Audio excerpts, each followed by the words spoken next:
ready to go? No. We're at waterfall number 1, and it's really cold. Are you ready to go see the waterfall? Yes. Can you say Seljalandsfoss? Seljalandsfoss. Good job.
And actually, there is another waterfall called Gljúfrabúi?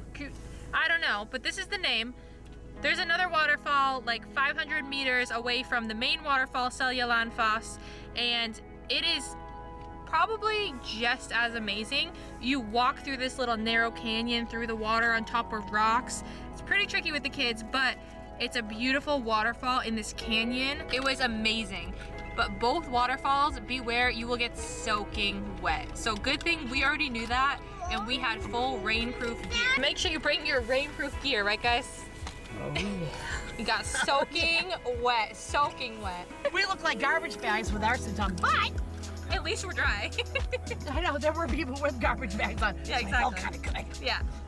At least we're dry, but just know that you're gonna get soaking wet. But you walk all the way around the waterfall, some amazing photo opportunities, and then you can go into the canyon for some more photo opportunities with that second waterfall. So it was so much fun. We probably spent maybe like an hour and a half here, I think. And parking here at Seljalandsfoss is 1,000 krona in September 2024, which is around $7 US, maybe like $7.50. So not too bad, and it is good for 24 hours. So you can park all day if you want to for about $7, which isn't too bad. So now we're gonna head down the ring road some more. There's a few more waterfalls. There's Skogfoss, Gljúfrabúi. There's a little hike with some more waterfalls. There's a cave. There's a bunch of stuff on the ring road on the southern part of Iceland. So it's not even noon yet, so we're doing pretty good on time. We'll see what else we can see today. Woohoo! So let's keep going.